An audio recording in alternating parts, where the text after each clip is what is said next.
فیدراسیۆنی فیلمکارانی کوردستان لە هۆڵی سینەما ساڵی شاری سلێمانی کۆڕێکیان بۆ فیلمکاران و هەوادارانی فیلم ڕێخست. کۆڕەکە با سەرپەرشتی هەردوو فیلم سازکەی بەهار و دکتۆر نورەدین ئەنجام درا. لەو بارەوە ڕێژنە ڕزگار ئەزلایڤێکی بۆ ئامادەکردوین بابینەریبین. سلااوان لەبێ ئێمە ئێستا لە هۆڵی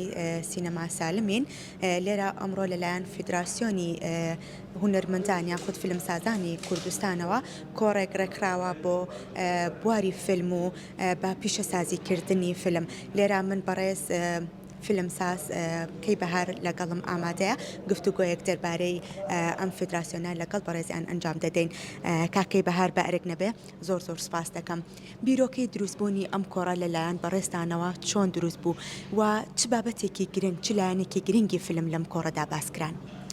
بەڵێگیان لە ڕاستیدا فیدراسیۆن دروست نەبووە.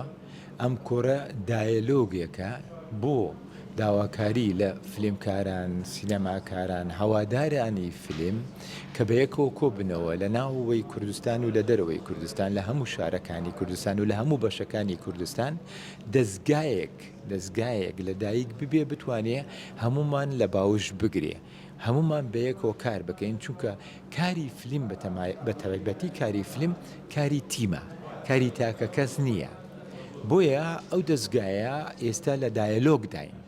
نەک بڵین ناوی لێ بنین فیدراسیۆن، ناتوانین ناوی لێ بنین چونکە دروست نەبووە. بەڵام بە هیوای ئەوەین کە دەستمان بەم هەنگاوە کردووە بە دیدارکردنی فیلمکارەکان، چی لە ئۆنلاین و چی ئێستاژ لە ناو کوردستان بە دانیشتن ڕوبەروو لەگەڵ یەکتریە بتوانین لە داهاتوویەکی نزیکدا بگەینە ئەو ئەنجامەی پەیڕۆ و پرۆگرامێک بە هەمومانەوە داڕژین و ئەو فیدراسیۆنی کە تۆ باسیەکەی دروستی بکەین. باەخی ئەم جۆرە کۆڕانە لە چیا ئەبینیتەوە بە تایبەت لە ناو شاری سلێمانی و کوردستاندا؟ زۆر گرینگە، چونکە سلێمانی خۆت دەزانی ناوەندێکە بۆ فیلمکاران و بەهرەداری زۆر نازداری بواری فیلمکاری وەکو ئەکتەر و هەموو بەشەکانی فیلمکاری، بەڵام ئەوان تووشی جێژاوێکی زۆر گەورە بوونە وەکو زۆربەی زۆری فیلمکارانی کوردی باشوور کوردستان و بەشەکان تریشی کوردستان، بەڵام بە تایبەت لە باشوور کە ئێمە لێرە لێژین جێژاوەکەش ئەوەیە کە بازاری ناوخۆمان لەلایەکەوە زۆر لاوازە. دوو نەبوونی بوجە دابینکردن بۆ ئەوەی بتوان بەرهەم دروست بکەن و لەوەش کارەساتر دابڕاوی لە یەکتری زۆر مەترسناکە لە بواری فیلمکاریە. کاتی خۆی ئەوە هەموو کات وەکو نمونە دێنمەوە. فێدەریکۆ فەلینی یەکێ لە دەرهێنەرە هەرە ناودارەکانی ئیتالیا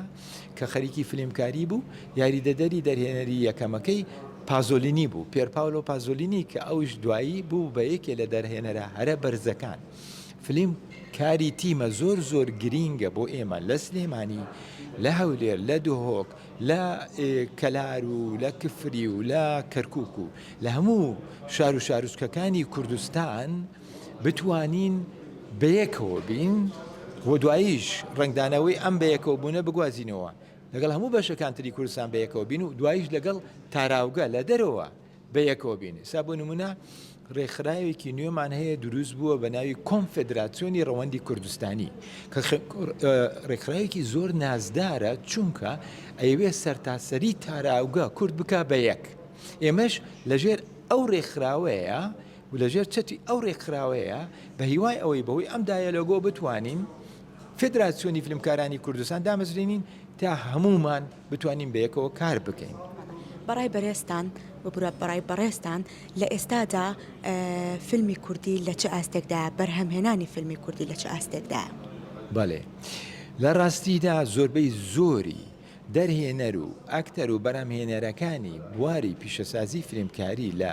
هەرێمی کوردستان گەنجەکان نەوەیەکن کە هاتنە دنیاوە بەبێ بوونی سینەما. سەدام حوسێن سینەماکانی هەمووی ڕوخاندبوو، لێرە خوێندنگای فیلمکاری نەبوو، بەشی نواندن نەبوو، زانکۆ نەبوو بۆی تیادا بخوێنن، وارووا سینەماش نەبوو بۆی بچن هاتوچێ تێدا بکەن فیلم ببینن. جا ئەتوێت چۆن ئەوان پەروەردە بدن و پێ بگەن لە کاتێکە لە هەرێمێکە دەوەرگیرا و وەکو لە بەندی خانەیەکە بژێتن بە تایبەت لە سەرەتاکانی دامەزراندنی هەرێمەوە چۆن بتوان پەروەردە بن و بتوانن فلیم دروستکەن و فلیم بە ئاستێکی بەرز دروست بکەن ئەوان بە VHS یەک دوو فلمیان بینی ئەو کات ئینتەرنێتش نەبوو لەوێ شوێنەوە هەندێکیان هەستیان بەوا کرد کەوان فلیمکارن هەستان دەستیان بە فلیمکاری کرد لە ڕاستیدا زیاتر زیانبەخش بوو وەکو سوودبەخش چونکە ئەگەر کەمە بینەرێکشمان هەبوو بۆ هۆی ئەوەی ئەو بینەرەش بێزەوقا و بیرڕەوێنێتەوە دووری خاتەوە ئەمە بەهۆی چیەوە بەهۆی ئەوەی چونکە بە شێوەیەکی زانستی تێگەیشتنیان نەبوو لە بواری بەرهەمێنان و دەرهێنانی فلیمە پەنایانە بردە بەر باوکەڕۆیی و خۆ بە کەمزانین و خۆ بە قوربانی زانین و هەڵەبجە و کیمیایی و ئەنفال و تکایە بەزەیت پێما بێتەوە فیلمیش بە پێچەوانەوەیە ناوەڕۆک و فەلسفەی فیلم پرینسیپی فیلم ڕێک پێچەوانەی ئەوەیە فیلم لە کاتێکا تۆ سەرنج ڕاکێشێت تۆ پاڵەوان بیتن پاڵەوان نیشان بدەیت بۆیە بەگشتی ئەمەوێ بڵێم بەگشتی زیاتر زیانبەخش بوو لە سوودبەخش زۆرش چاولێکەری بوو لە سینەمای فارس و لە سینەمای مسر و لە سینەمای تورک ئەمە مانای ئەوە نیە عاشقیان نەبوو ئەمە مانای ئەوە نەبوو بە دڵەوە نەیکەن بەڵام ئەگە تۆ نەیزانی با عاشق شتیا بێ و با بە دڵشەوە بیکەی لەو سەرا سەرکەوتوو نابێ ڕەنگە یەک دوو بەرهەمێکیان باشتر بوو بێتن لەوانەی تر ناڵێن بە گشتی هەمووی کەوتووە ڕەنگە یەک دوو بەرهەمێکیان باشتر بوو بێتن بەڵام بە گشتی ئەتوانین بڵێن گشتی فیلمکاری کورد پێویستی بەوەیە ئەوە چی پێڵێن ئەوەی ئەیسڕیتەوە ئەوەی کە ئەیسڕیتەوە نییە لەسەر تەختە ڕەش ئەوە ئەسفەنجەکە هەڵەگری و ڕستەکانەمویە شڕیت ئەسریتەوە ئێمەش بەڕاستی دەبێت ئەو ئسفەنجە هەڵگرین و ئەو شێوە کارکردن و فەلسەفە و پرینسیپە هەڵەیە کەوا لە ناو پیشەسازی فیلمکاری کوردیا دروست بووە بیسڕینەوە و لە سەرەتاوە دەست پێ بکەینەوە بۆ هیوای بتوانین بە هەوڵی کەسانی پسپۆری وەک بەڕێزێ ئەم لایەنانە چارەسەر بکرێ کای بە کاکی بەهار من ئەمە بپرسم جیاوازی لە نێوان بەرهەمهێنانی فیلم لە کوردستان و لە دەروی کوردستان چۆنە بە خۆشحاڵیەوە بەڕێستانێکێکن لەو کەسانی کە ئەزمونێکی زۆرتان لە بواری بەرهەمهێنانی فیلم هەیە چ لە کوردستان چ لەوە دەریشەوەی وڵات دەستە خۆش بێ پرسیارێکی زۆر بەجێیە هەر یەکێ لەو هۆیانەشی کەوا ئەڵێم پیشەسازی فیلمکاری کوردستان پێ نەگەیشتووە و بە شێوەیەکی چاواشەیی کاری کردووە ئەوەیە کە پەروەردەگاری نەکراوە بە ئاستی پیشەسازی فیلمکاری کوردستان پەروەردەگاری هەوڵ درراوە بکرێ بە ئاستی دەرهێنەرێک بەتەنیا بۆ نمونە لێرە زۆربەی زۆریان یانەیانەوێ ببن بە دەرهێنەر یانەیانەوێ ببن بە ئەکتەر تۆ ناتوانیتن ئەگەر سپیلبەرگش بی بێ لێرە فیلمێ دروست بکەیتن بەشەکانی ترت گشتی پسپۆر نەبن پێ نەگەیشت بێتن هەموو دیپارتمنتەکانت پێ نەگەیشت بێتن فیلمەکەت لەو سەرا ئەڕوخێ ماوەی تێدا نییە تێگەی گیانی دەرەوە وا کار ناکاتن گیانی دەرەوە تێگەیشتووە لە ڕۆژاوا تێگەیشتونە من کە خۆم لەوێ لە ئیتالیا لە بەریتانیا لە ئەمریکا لە چەندان فێستیڤاڵ و لە چەندان بەرهەم ئاخر وەکو ئەکتەرش زۆر کارم کردووە تێگەیشتوم لەوەی کەوا بایەخی تەواو دراوە لە چایچیەکەوە